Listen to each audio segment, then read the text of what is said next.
Amarava. On est dans Yoma Daftet, Amarava, 9e ligne. Hein. Amarava, Barbarchana, Amarabi Yochanan, Maïdirtiv. Que veut dire le pasouk? Yirat Hashem, Tosif Yamim. Celui qui a la Yirat Hashem, sa vie va augmenter. Chez notre Reshaim Tiktsarna. Les années des Reshaim se raccourciront. Alors bien entendu, c'est un pasouk qui est très général, mais ils vont lui faire une projection particulière. Yirat Hashem Tosif Yamim Ze Migdash Rishon. Yirat Hashem Tosif Yamim, Tafka, ça part du premier Bet HaMikdash, chez Amad Arba Meod Ve'eser Shanim, qui a mérité d'exister pendant 410 ans. Velo Shimshubo Ela Shmona Esre Kohanim Gdolim. Alors je ne sais pas comment faites vos calculs, mais sur 400 ans, il y a eu 18 Kohanim. Donc en moyenne, chaque Kohen, combien d'années il a pu gouverner? 400 divisé par 18, une vingtaine d'années, à peu près.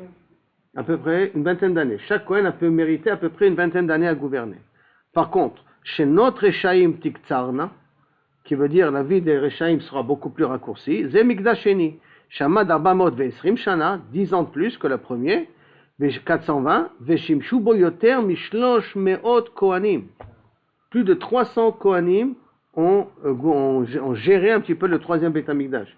Et tout ça pourquoi? Par rapport à ce qu'on a vu auparavant, chaque année, un nouveau Kohen mourait parce qu'il achetait la Keuna Gdola. Et ça montre que les années des Reshaim se raccourcissent.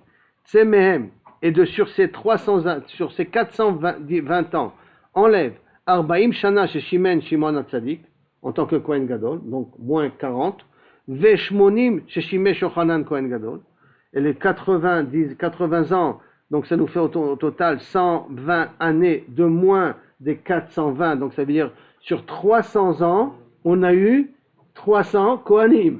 Ça veut dire que sur 300 ans, chaque jour il y a un Kohen, chaque année il y a un Kohen qui est mort. Faites le calcul, c'est aberrant. Et ça c'est le deuxième Beit HaMikdash, donc c'est énorme. Donc chez Shimon Yochanan Gadol, ça chez Shimesh Ishmael. Et en plus, c'est même pas fini, Mechila. Esser chez Shimesh Ishmael ben Pabi, qui semble être un tzaddik, Veshomrim, il y en a qui disent, il y en a qui disent, Echad Esre, les 11 années chez Shimesh Rabbi Lazar ben Charsom. Mikan ve'elach, tout ce qu'il en reste, c'est Vechashov, Kol Echad ve'echad, Lo'otzi Shenato. Il y en a même qui n'ont même pas terminé l'année, c'est-à-dire qu'ils ont eu le droit d'être Kohen Gadol au début de l'année, et ils n'ont même pas terminé, c'est-à-dire ça a été assez court. Ils ont été nommés à Rosh Hashanah, il y en a qui sont morts à Kippour, c'est-à-dire une semaine plus tard, 10 jours plus tard. Il y en a qui ont été nommés après Yom Kippour et qui sont morts le Yom Kippour qui va suivre. Car au car. Amar Rabbi Yochanan ben Torta, Mipnema Charba Shilo. Pourquoi Shilo a été détruit? Shilo, je vous rappelle, c'est l'endroit où se trouvait le Mishkan. Le Mishkan Shilo, le tabernacle, il était à Shilo, et après que les Philistins ont pris en otage le Aaron Abrit, l'arche sainte, Shilo a été détruite. Ça veut dire qu'il a créé un ov d'autres endroits, mais essentiellement, la ville de Shilo a perdu le Mishkan. Lama Charva Shilo, Bipnei Shayuba Shne Dvarim. Il y avait deux choses qui étaient négatives. Gilui Arayot ou Bizayon Kodashim. D'abord, Gilui Arayot, on va voir qu'est-ce que c'est, et Bizayon Kodashim, les gens ne respectaient pas les korbanot. Gilui Arayot, dont on apprend ça à dire Ve'eli Zaken Meod. Eli était très âgé, c'était le Kohen Gadol. Veshama et Kol Asher Yasun Banav. Et il a entendu toutes les mauvaises actions que faisaient ses enfants, Chofni et Pinchas, l'école Israël. Asher Ishkevu Netanashim, traduction littérale, qu'ils ont eu des rapports avec les femmes, Atzovot Petach HaOev, je dis traduction littérale, mais ce n'est pas la réalité. Ils ont eu des rapports avec les femmes, donc des femmes mariées, qui étaient à la porte du Oel Moed pour amener leur korbanot. Leur korban, ça veut dire pour amener les Shnei Akinim, après qu'elles ont accouché, ou qu'elles étaient abattues, ils devaient amener leur korbanot. Et semblerait-il, comme on va voir, que les enfants de Eli, Chofni et Pinchas, tardaient à recevoir leur korbanot. Ils les laissaient traîner. Et les laisser traîner, ça a causé des problèmes. Bien que les deux ils ont dit,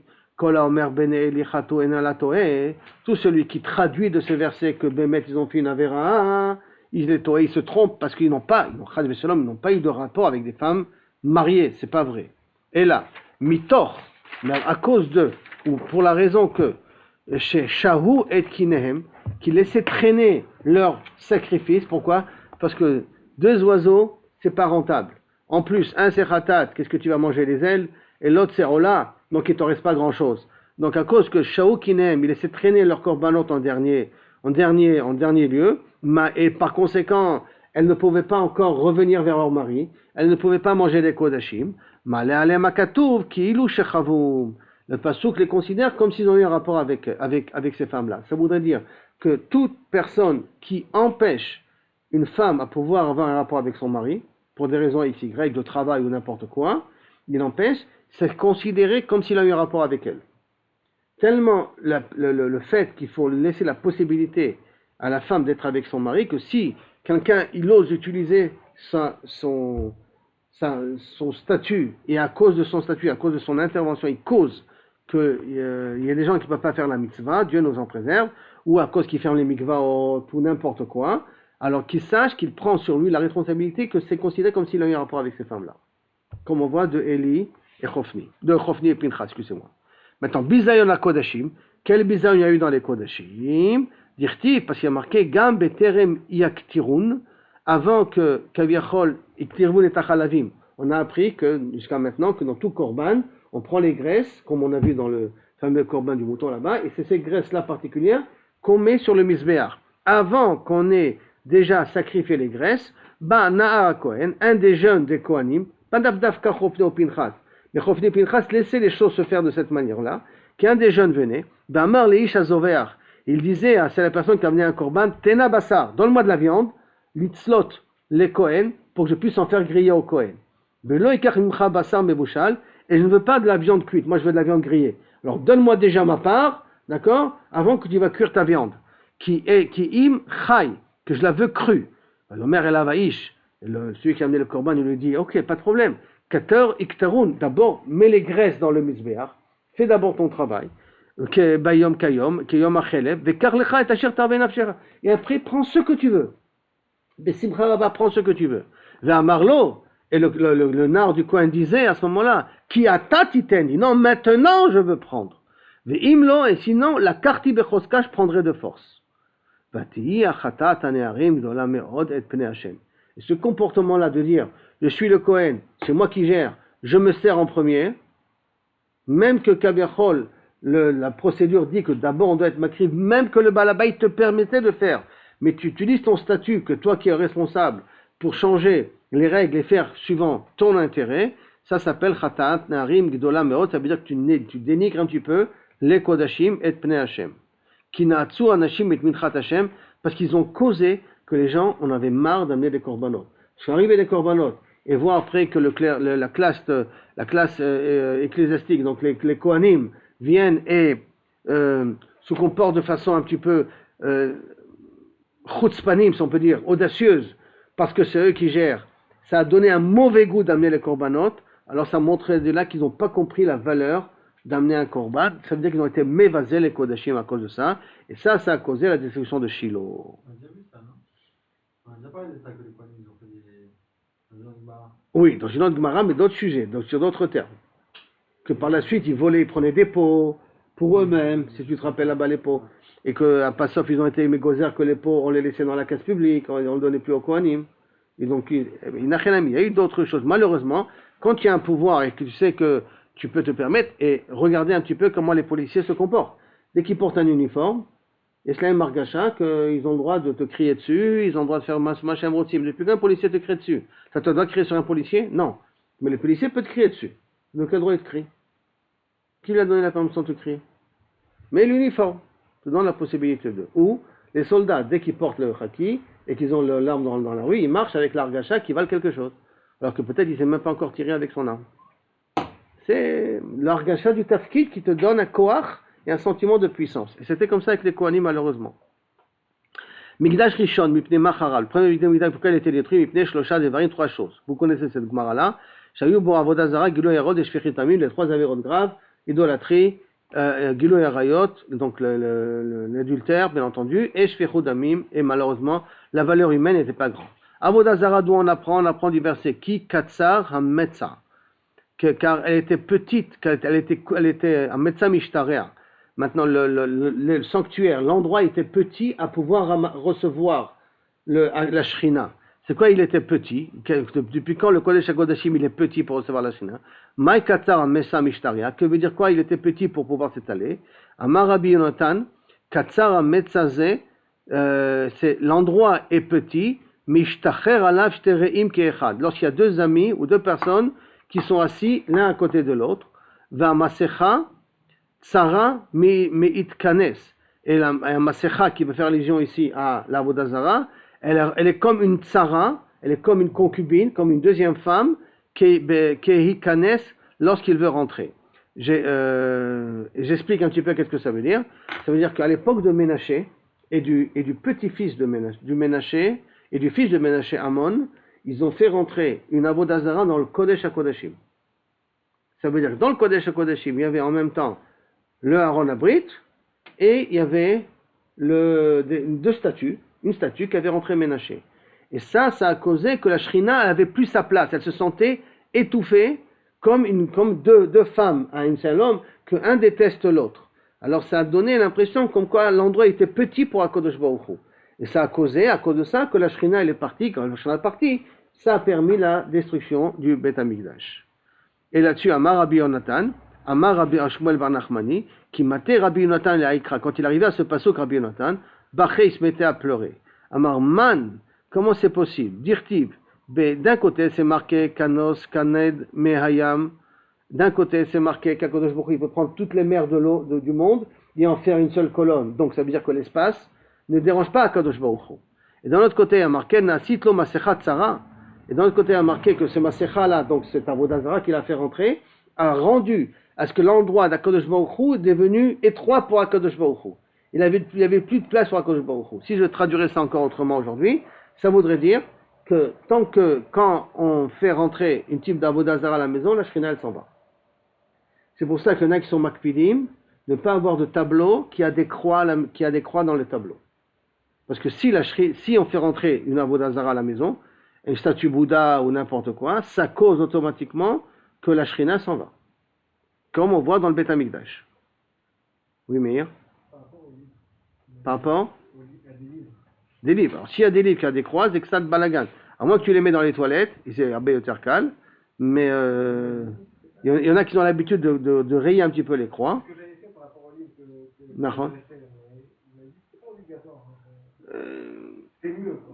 que c'était mieux, parce que c'est pas une halakha. Tu vois ici, par rapport au Kodesh HaKodashim, ce qui est marqué ici. Comme ils ont fait rentrer une PC, ça a rendu comme si l'endroit était étroit pour HaKadosh Baruch Hu. Il était obligé de partir. Donc d'une certaine manière, la maison aussi. Pas besoin d'avoir de symboles idolâtres, parce que les symboles idolâtres, d'une certaine manière, ça éloigne la Shrina. À moins qu'on les met dans les toilettes. Les Ebesed, à ce moment-là. Gilou Yarayot, d'où on sait que c'était dans le deuxième Beth Amikdash. Dirti, parce que c'est marqué, Bayomer Hashem, HaKadosh Baruch Hu, Ki Gav'u Benot Sion. Regardez, mamash, ça c'est marqué dans le Navi.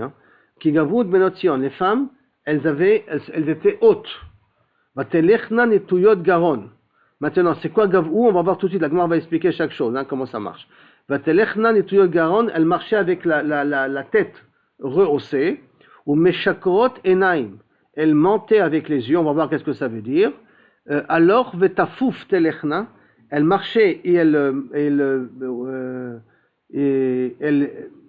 tafouf, on va voir, c'est un petit peu, elle, très fardée, très maquillée, ou Beragleem Teachasena, et avec ses pieds, elle réveillait, elle est énervée, donc elle réveillait le Yetzer Hara.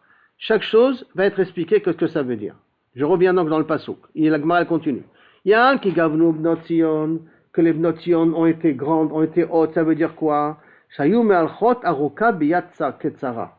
Une de 1m80 marchait toujours avec une de 1m50. Et pourquoi? Parce que quand je vois 1m80 à côté de 1m50, je suis obligé de regarder. C'est choquant. Donc pour provoquer le regard, elle faisait toujours attention de passer 1m80 avec 1m50. Et là, ça veut dire qu'elles étaient hautes, les femmes de Bnei. Et tout ça, c'est rien que pour attirer le regard des garçons. Vatelechna netuyot garon, c'est quoi? Shayu me'alchot bekoma zekufa. La tête très haute. Donc, la tête très haute, c'est très facile quand tu portes des talons. Tu portes des talons pour garder l'équilibre, tu es obligé de mettre le buste en avant et la hanche vers l'arrière et d'être la tête droite. Donc ça permettait de marcher un petit peu la tête haute. Mais chakrot enaim, c'est quoi? Elle mentait avec les yeux. Dayu memalian kuchla et neon. Elle mettait beaucoup de farde.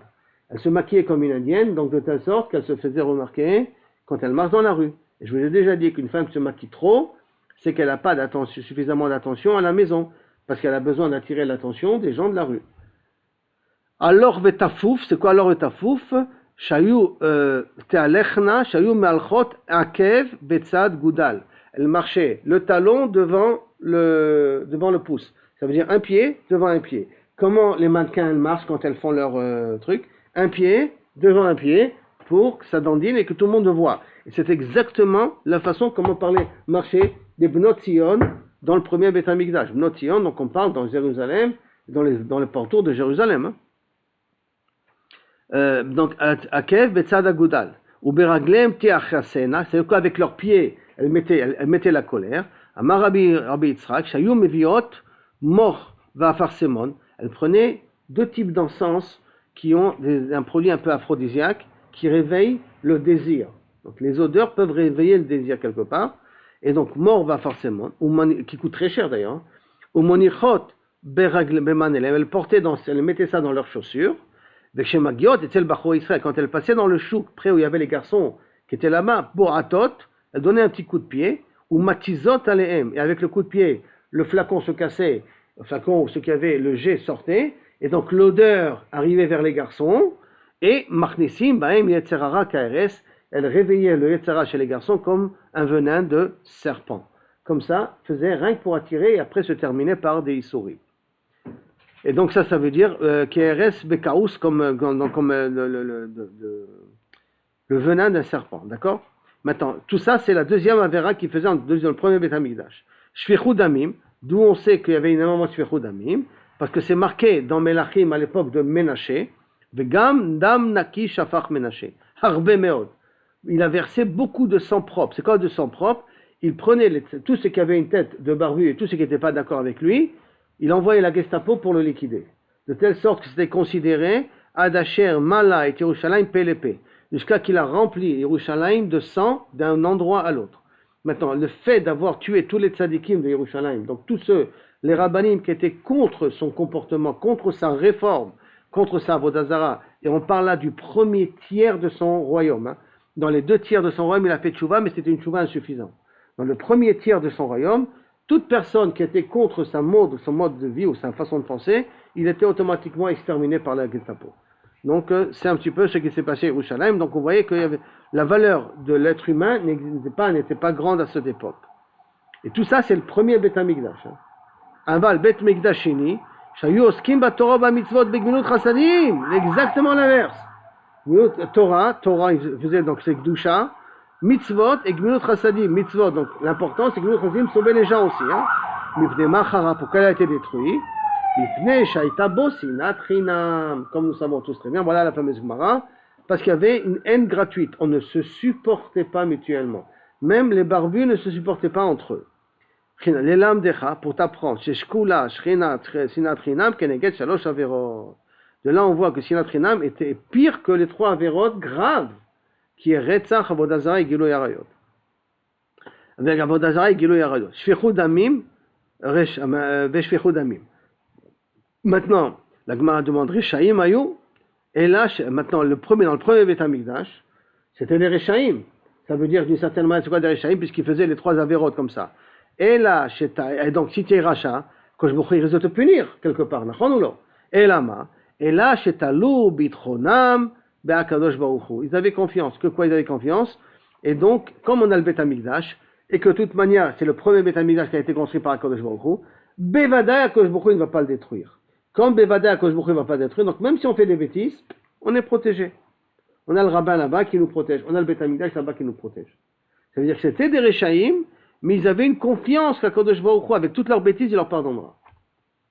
Donc, des Reshaïm à Aminim, si on peut appeler ça comme ça. Ça, c'est le premier Amikdash. Et là, c'est Talou Bitronam Bakadosh Baruchu. Attends les Mikdash Rishon Dirtiv. Maintenant, est-ce que, voici pourtant cette idée dans le premier Amikdash. Dirtiv, c'est marqué. Rashea Beshochad Ishpotu. Ceux qui sont à la tête, ils jugent par du Shochad. Donc, les juges recevaient des pots de vin pour prendre des décisions. Les Kohanea Bemechir Yoru. Les Kohanim qui sont censés enseigner la Torah, ils enseignaient suivant la somme que tu donnes. Si tu donnes, tu payes bien, il te disait moutar, c'est Besséder, tu as le droit.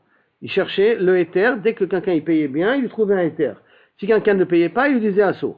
Donc ils enseignaient la Torah, suivant l'argent qu'ils recevaient, ils enseignaient la Torah à leur façon, suivant l'argent qu'ils recevaient. Ou benivea, kesef irsamu. Et les prophètes, donc tu allais poser des questions, qu'est-ce que d'en haut on dit? On te disait suivant l'argent que tu payes. Tu payes bien, on te disait que des bonnes nouvelles. Tu payes pas trop bien ou tu payes pas du tout, on t'annonçait que des mauvais augures qui devaient arriver. Et d'autant plus, prenez en considération que quelqu'un, quand lui annonce une mauvaise augure, il y croit, il augmente les probabilités que ça se réalise. Par la croyance qu'il a, ça augmente les probabilités que ça se réalise. Croisez bacheshbon. D'accord? Bekesef iksamu. Ve'al Hashem ishanu. Et malgré tout, ils font confiance à Kadosh Baruch Hu en disant, c'est pas grave quand on reçoit du shochad. C'est pas grave qu'on dit, Kadosh Baruch Hu, le Bet Hamikdash, il est là, il va nous protéger, il va jamais éviter, il va jamais amener la catastrophe. Valo Hashem bikirbenu. Lo tavolenu ra. Le mal ne va pas nous arriver. Lefikach hevi alehem HaKadosh Baruch Hu shalosh gezerot. HaKadosh Baruch Hu les a punis de 3 manières. Comment ça, hein? Keneged shelosha averot shebeyadam. Par rapport aux 3 averot. Comment il y a marqué chez Neymar dans le pasuk? Lachem biglalchem tzion sadet techerash. Tzion, ça va être un champ qui va être labouré. Donc ça veut dire toutes les maisons vont être rasées. Yerushalayim ayentiye. Yerushalayim sera déserte. Et Arbaït les bamot yar. Et Arbaït, ça sera comme l'Arbaït, donc le Bet Hamikdash, ça sera comme une petite forêt. Ça veut dire que rien que des arbres qui vont pousser là-bas, elle va perdre toute sa valeur. D'ailleurs, dans le Bet Hamikdash aujourd'hui, dans l'Arbaït, vous voyez qu'il y a des arbres qui ont poussé. Il y a des arbres pas beaucoup, mais il y a des arbres qui existent sur les fenêtres du temple. Donc voilà, qu'est-ce qui va arriver? Le premier Bet Hamikdash. On parle du premier Bet Hamikdash, d'accord? Au Bet Hamikdash Rishon, lo haya be sinat chinam. Tu vas me dire que dans le premier Bet Hamikdash, il n'y avait pas de sinat chinam. Tu m'as dit le deuxième, sinat chinam. Et c'est pire que le premier, c'est rien que des 3 averot. Ça veut dire que dans le premier, il n'y avait pas de sinat chinam. Et voici, Ve'akti, pourtant c'est marqué Megure el cherev hayu. Megure, l'excitation par rapport à l'épée, il y avait, et ami, la chen safo kel yerech. C'est pour cela que, Kaviachol, tu essaies de donner un coup à la hanche. Qu'est-ce que ça veut dire, cette phrase-là? Que veut dire ce passouk? Amar Rabbi Eliezer, Elu bnei Adam, sheochlim veshotim zeimze. Ce sont des gens qui mangent ensemble, qui rigolent ensemble, qui jouent au foot ensemble. Vedokrim ze et ze becharavot shebilshonam. Et ils se piquent l'un à l'autre avec leur langue. En d'autres termes, ils sont des amis, on rigole, enfin on est assis ensemble, on fait des choses, et puis après on s'envoie des piques. Et on se voit, on est un petit peu cynique dans la façon de parler. On se moque dans notre langage, on se moque de l'autre. On a un langage qui est dur. Donc on voit ici que Kaviachol, il y avait du sinat chinam. Parce que d'un côté, je suis ton copain, je joue aux échecs avec toi. D'un autre côté, où je peux t'envoyer un petit pic et t'embêter, je t'envoie un petit pic et je t'embête. Alors tu vois bien qu'il y avait un sinat chinam dans le premier Bet Hamikdash. Et la réponse, Haï ben Nessier Israël. Non, ça c'était dans les Nessier Israël. Ça veut dire dans la caste dirigeante. En haut, il y avait ce système-là. D'un côté, on est copains et de l'autre côté, je t'envoie un petit coup comme ça pour te vexer. Dirtiv, Havaï. Dirtiv comme c'est marqué. Zaak vehilel ben Adam, il a crié, il a loué ben Adam, qui hi haïta be'ami, car c'était dans mon peuple. Vetania, et la Braïta elle explique, c'est quoi? Zaak vehilel ben Adam, qui veut dire Yachol lakol, est-ce que c'est possible qu'il a été, Kaviachol Zaak, il a crié et il a été mehalel, donc il a crié Zaak, et en même temps il a été mehalel, il jouait dans les 2 tableaux en même temps. Yachol lakol, est-ce que c'est possible que tout le monde était comme ça? Talmud Lomar, Hi bechol Nessier Israël. C'est pour ça que c'est marqué dans le verset, ça c'est Bénissier Israël. Le pasouk lui-même, hein? Le pasouk, si je le lis, Zaak ve'ilel ben Adam, ki haïta be'ami, Hi bechol Nessier Israël, megure el cherev, hayu etami lachen safa kel yerech. Donc tout le pasouk, on voit qu'il nous dit bechol Nessier Israël. Donc d'Afka, les dirigeants qui étaient en haut, se moquaient l'un de l'autre, piquaient l'un de l'autre. Il y avait une sinat chinam, mais dans le Ham, il n'y avait pas de sinat chinam. Dans le Ham, ils étaient beaucoup plus camaraderie, beaucoup plus proches l'un de l'autre. Par contre, dans la case dirigeante, là-bas, il n'y avait plus ces problèmes-là de sinat chinam. Rabbi Yochanan et Rabbi Eliezer de Amr et Tarba, les deux, ils ont dit Rishonim, Shenidgala Avonam, les premiers qu'on connaissait leurs fautes, Nidgala Kitsam, on sait quand est-ce que ça s'est fini. Alors, la faute, c'était les 3 fautes en question qu'on a dit. Quand Jboncho, il a dit comme par rapport à ça, 70 ans, vous devez être en galoute. Par contre, Achronim, Shelonidgala Avonam, dans les deuxièmes Bet Hamikdash, donc la faute n'était pas, leur faute n'était pas visible, parce que la sinat chinam, elle était dans le cœur. D'accord? Elle ne se disait pas forcément dans la parole. Dans la parole, on pouvait jouer les amis. Mais au fond de nous, on avait une haine l'un de l'autre. À ce moment-là, l'on nidgala avonam, l'on nidgala kitzam. C'est pour ça qu'on ne connaît pas la deadline quand est-ce le Mashiach va venir pour le troisième Beth Amikdash. Comme leur faute, c'est une faute cachée, alors aussi la Géoula, quand est-ce qu'elle va venir, elle est cachée. Comme à l'époque, c'était des fautes visibles, alors que Shbouchou leur a dit, 70 ans, et vous revenez en Eretz Israël. Amar Rabbi Yochanan, Tuva, Tzipornam shel Rishonim, je préfère les ongles du premier Beth Amikdash, donc des gens du premier Beth Amikdash, Mikresam shel Achoronim, du ventre du deuxième Beth Amikdash, les gens du Beth Amikdash. Amarle, Rish Lakish, il dit, attends, je ne te comprends pas, Rabbi Yochanan. Adraba, au contraire, Achronim a dit fait, le deuxième Beth Amikdash, donc ceux qui viennent après, ils sont préférenciés, ils sont meilleurs, pourquoi? Afalgav, Deika, Shibud, Malchuyot, puisque bien qu'ils étaient sous la tutelle des Perses, sous la tutelle des Grecs, sous la tutelle des Romains, Kaaskeba Torah, ils étudiaient la Torah. Donc, si, malgré tous les xérotes, ils étudiaient la Torah, c'est pas des tzadikim. Alors, tu vois bien que le deuxième Beth Amikdash, c'est mieux, les gens du deuxième Beth Amikdash, même qu'ils avaient Sinatrinam, c'est mieux que les gens du premier Beth Amikdash, puisqu'avec toutes les difficultés, ils pratiquaient la Torah. Amarle, Bira Tochiach. Le Beth Amikdash démontrera. C'est quoi le Beth Amikdash démontrera? Le premier Beth Amikdash, après leur faute, il a été détruit et reconstruit. Le deuxième, il a été détruit et toujours pas reconstruit. Et ça, c'est la preuve que, et Rabbi Yochanan, c'est à peu près 300 ans après la destruction du Beth Amikdash, presque. 230 plus précisément après la destruction du Beth Amikdash. Et jusqu'à maintenant, il n'est pas construit. Ça prouve que les premiers sont meilleurs que les deuxièmes. Birat Ochiach. Shechazra la Rishonim, qu'elle est revenue aux gens du premier Beth Amikdash, Velo Chazra la Choli, et pour nous, elle n'est pas revenue. Shalot et Rabbi Eliezer. Une fois, ils ont posé la question à Rabbi Eliezer, Rishonim Gdolim ou Achronim Gdolim, qu'est-ce qui sont plus importants? Ceux du premier Beth Amikdash ou ceux du deuxième Beth Amikdash? Amarlem, Tnu Einechem Babira. Mettez vos yeux sur le Beth Amikdash. Vous voyez qu'il n'est pas reconstruit le Beth Amikdash comme maintenant. Donc ça montre que les premiers, avec toutes les trois vérotes qu'ils faisaient, ils se considéraient meilleurs que nous, qu'on a Sinatrinam dans notre cœur. Et quand Amar Lahem et Dechem Babicha, votre témoignage sera le Beth Amikdash. Ça veut dire que donne la même idée. Regardez, jusqu'à maintenant le Beth Amikdash n'a pas été construit, ça montre que nos fautes sont assez graves s'il ne les a pas reconstruits jusqu'à maintenant. Rish Lakish avait Saché. Regardez des fois la force des Juifs, comment ils peuvent avoir recherché le Hémet. Hein. C'est d'ailleurs un peu provoquant ce qu'il y a ici, un peu dur même. Rish Lakish avait Saché Beyardena. Une fois Rish Lakish est parti se baigner dans le Yarden. Pas de problème, on a le droit de se baigner dans le Yarden. Ata Rabba Bar Chana, est venu Rabba Bar Chana qui vient de Bavel. D'accord? Rabba Bar Chana. Yahiv le Yada, il lui a donné la main. À Marley, et quand il lui a donné la main pour l'aider à sortir du fleuve.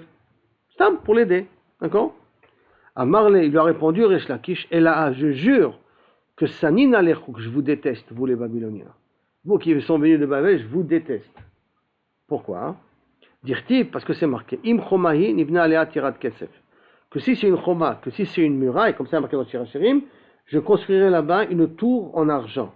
Et si c'est une porte, je mettrai à ce moment-là une planche de cèdre devant la porte.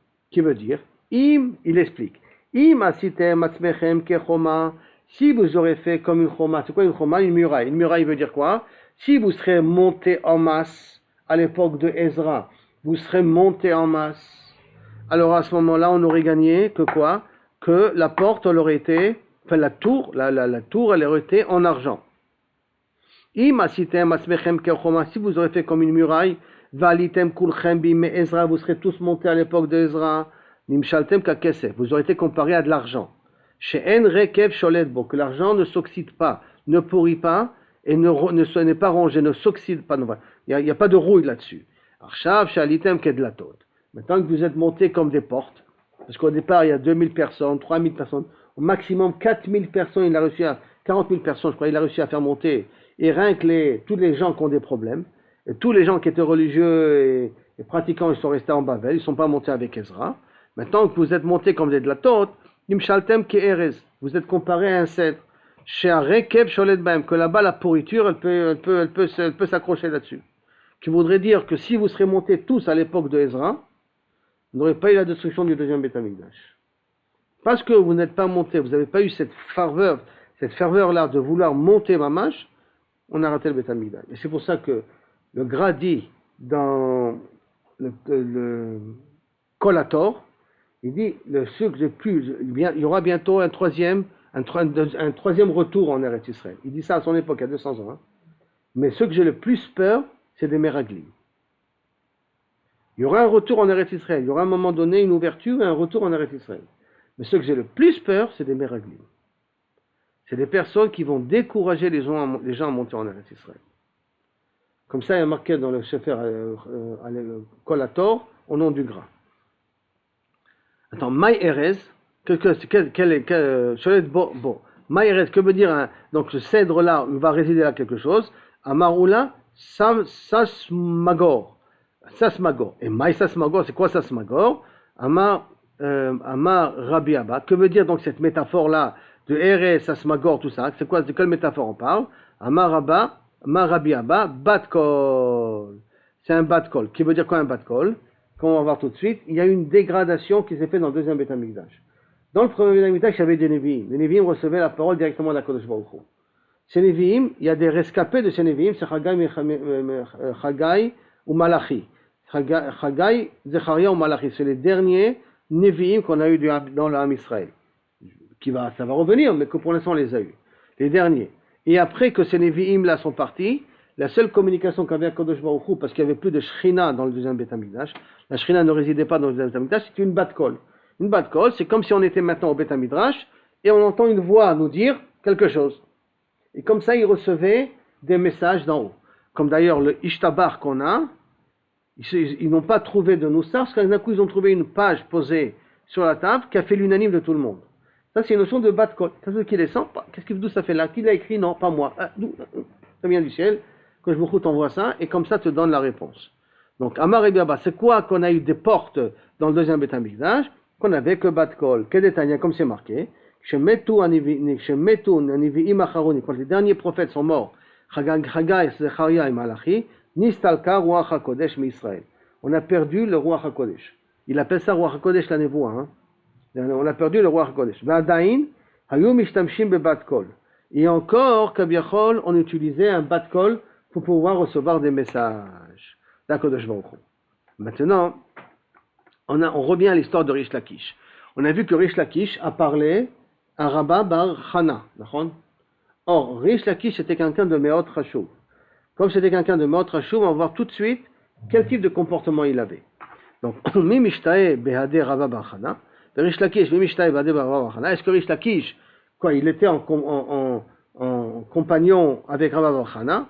Uma Rabbi Eliezer de Marad d'Israël, et si déjà Rabbi Eliezer, qui était Marad d'Israël, qui était le grand juge, qui était le Nassi d'Eretz Israël, Velo avait Mishtae Rish Lakish Beadé, et jamais Rish Lakish parlait devant lui, devant tout le monde, jamais. Rish Lakish, quand il marchait dans la rue, que il se taisait, il parlait avec personne. Des mains des Mishtae Rish Lakish Beadé, parce que toute personne avec qui Rish Lakish osait parler, Bachouk, dans le chouk, il y a voulu Iska Belo Saadé. Les gens acceptaient de prêter à cet homme-là de l'argent sans témoin. Et si Rish Lakish est capable de te parler, c'est que Rish Lakish sait que tu es un homme numéro Yachar. Si tu es un homme Yachar, tu veux de l'argent, prends. 100 000 $, prends. 1 million, prends, investis. Sans témoin, sans rien. Je te fais entièrement confiance. Pourquoi? Parce que Rish Lakish t'a parlé. Et comme Rish Lakish le savait, donc Rish Lakish il a fait une anaga qui ne parle avec personne. Même pas avec le président d'Eretz Israël. Dans la rue, il parle avec personne. Et comment c'est possible qu'il a parlé avec Rabba Bar Chana? Parce qu'on a vu ici qu'il parlait avec personne. Velo Sadeh. Badeh Rabba Bar Chana Mishtae. Comment c'est possible? Amar Rabba. C'est une bonne question que tu as posée. Et donc, Shadeh Gava Benayou change les personnages qu'il y a là-bas. Or Rish Lakish avait Zeiré, ou c'est Rish Lakish et Zeiré, et avec Zeiré, qui en y parlait. Or Rabba Bar Chana avait Rabbi Eliezer, et pas Rish Lakish. Change ou la personne qui était dans l'eau, ou change la personne qui a donné la main. Mais ne dis pas que Rish Lakish a parlé à Rabba Bar Chana, parce qu'il parlait à personne, à part Zeiré, qu'avec lui il pouvait parler, parce que tout le monde savait qu'il n'y avait pas de problème avec lui. Qui a les kameh de Rabbi Yochanan, quand une fois il est venu de Rabbi Yochanan, Amar le Vlav Haïnu Tama, est-ce que ce n'est pas ça la raison justement pourquoi la Shrina elle a disparu? Anan Saliku Kulhu Beime Ezra. Est-ce que c'est pas ça la vraie raison pourquoi on a perdu la Shrina? Parce qu'ils ne sont pas montés tous de Bavel quand Ezra leur a proposé. Saliku kulhu beime Ezra, que c'est parce que pas tout le monde ne sont pas montés à l'époque d'Ezra. Lo have sharia shrina bamikdash hasheni. C'est la raison pourquoi la shrina ne réside pas dans le deuxième Beth Amikdash. Dirtiv, comme c'est marqué, Yaft Elohim le Yefet. Que Baruch a donné la beauté à Yefet. Vaishkon ve'aol Shem. Il réside dans la tente de Shem. Résider dans la tente de Shem, ça veut dire que la Shrina ne peut résider que dans la maison de Shem. Et d'un autre côté, que Baruch a donné la beauté à Yefet. Que veut dire quoi donner la beauté à Yefet? Afal gav de Yefet, de Yaft Elohim le Yefet, bien que Baruch a donné la beauté à Yefet, en Ashrina Shora Ela Ba'ol Shem. Malgré tout, la Shrina ne réside pas dans Ol Shem. Qui veut dire quoi? Quelle beauté il a donné à Yefet? Il a donné à Yefet la possibilité de construire le deuxième Beth Amikdash. Et comme il a donné la possibilité de construire le deuxième Beth Amikdash, quand même, la Shrina elle est shochen rien que Ba'ol Shem, mais pas dans le Beth Amikdash qu'on construit Yefet. Maintenant, c'est quoi que le deuxième Beth Amikdash a été construit par Yefet? Quel Yefet? On va poser la question. Et quoi? Les Perses s'appellent de Yefet. Quoi? Par Saïm Minalan des Yefet, d'où on sait que ça vient de Yefet, elle va amener des preuves. Et la main. Comme Ezra, d'abord, Babel, Nebuchadnezzar a détruit le Beth Amikdash. Donc, détruit. Après ça, l'empire babylonien est tombé, et vient l'empire perse. Quand vient l'empire perse, quand Koresh prend le pouvoir, il donne la permission à toutes les peuples de revenir à leur religion première. En donnant la permission à tous les peuples de revenir à leur religion première, et on a des preuves archéologiques là-dessus, il donne la possibilité au Bnei Israël de construire le Beth Amikdash. Et donc, Ezra commence la construction. Il n'a pas fini, puisqu'elle se finit à l'époque de Dariavesh. Mais commence la construction à l'époque de Koresh. Et comme c'est par la permission de Koresh qu'on a construit le Beth Amikdash, c'est considéré comme si c'est Koresh qui a construit le Beth Amikdash.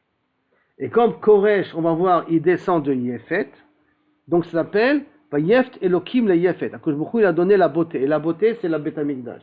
Il a donné la possibilité à Yefet de construire le Beth Amikdash. Mais mais la Shekhinah, elle reste rien que dans l'Okeshem.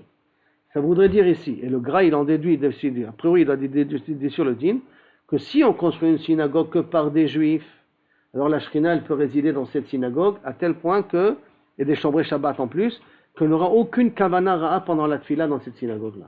Mais si on la construit par des Arabes ou par des Goïm, ou par l'argent des Goïm ou n'importe quoi, par l'aide des Goïm, ce sera une bêta Knesset, mais la Shekhinah ne sera pas la même valeur. Dès que les Goïm ont une emprise sur ça, ça ne sera pas le même niveau et pas la même valeur. Et de là, on voit que, comme Koré, c'est lui qui a donné la permission de construire le Beth Amikdash, le deuxième Beth Amikdash, donc ça s'appelle Yaf Leofim, il n'y a pas de Shekhinah là-bas. En Ashkhinah Shora Ela Ba'ol Shem. Donc maintenant, la Gemara dit, donc ça veut dire que les Perses viennent de Yefet. Ou par ça, Minalan de Yefet Kato. Et d'où tu sais que les Perses viennent de Yefet? Dire-t-il parce que c'est marqué, Bnei Yofet, Gomer ou Magog. Bnei Yofet, Gomer ou Magog. Donc on va les énumérer un petit peu. Hein. Gomer ou Magog ou Madai, Veyavan, Vetuval, Mesher, Vetiras. Et là, ça c'est les noms. Maintenant, la Gemara les explique. Gomer, Zo Germamia. Germamia, rectification Germania, l'Allemagne. D'accord, comme on retrouve dans Megillah. Magog, Zo Kadenia. Kadenia, c'est... Une minute. Il faut lire Kadenia. Gomarta, il faut lire. Maintenant, Madai, Zo Macadonia. Macadonia, c'est la Macédonie. Yavan, qui est Mashmao. Yavan, c'est la Grèce comme nous connaissons. Tuval, Zebet Unkayi. Bet Unkayi, où ça se trouve? Mesher, Zo Moussia. Et Tiras, qui c'est Tiras? Pligeba, Rav Sima et Rabbanan. Il marque Rav Sima et Rabbanan, qui c'est Tiras? Ve'amrele, Rabbi Simon et Rabbanan, qui c'est Rabbi Simon et Rabbanan. Chadamar, Zobet Tarieki, là qui dit c'est la maison de Tarieki, donc c'est une famille, enfin un endroit spécial. Et Chadamar, Zoparas. Il y en a un qui dit que c'est Paras. Donc tu vois que d'après un Mandé Amar, Tiras c'est égal Paras, et donc Paras c'est les descendants de Yefet. Taner Rabbi Yosef, Tiras, Zoparas. Comme nous ramène Rabbi Yosef, il nous dit Tiras, Zoparas. Maintenant la Gemara continue dans les noms des enfants de Yefet. Safta, Verahama, Vesavtacha. Tous ces trois noms-là en plus de Yefet. Taner Rabbi Yosef. Sakistan, Guyata. Sakistan, Brataita. Sakistan, elle était à l'intérieur et Sakistan, elle était autour. Ben Chada le Chada, Mea Parsé. Et entre chaque, entre les deux, entre le ville qui était à l'intérieur et la ville qui était à l'extérieur, comme il y avait Mea Parsé, il y avait 1000 parsaot, donc 4000 km, Vekefa Alpha Parsé. Et le pourtour était de 4000 km. Excusez-moi. Mea Parsé, 100 fois, c'est 4000 km, et le pourtour était de LF parsé, donc ça veut dire 4000 km. Non, ça ne marche pas. Mea parsé, 100 fois 4, non, 400, excusez-moi. 400, entre une ville, j'avais une distance de 400 km, et le pourtour de l'endroit de ces villes-là était de 4000 km, parce qu'une parsa, c'est 4 km, un peu moins, mais en gros, on de 4 km, donc le pourtour des deux villes faisait 1000 km de tour.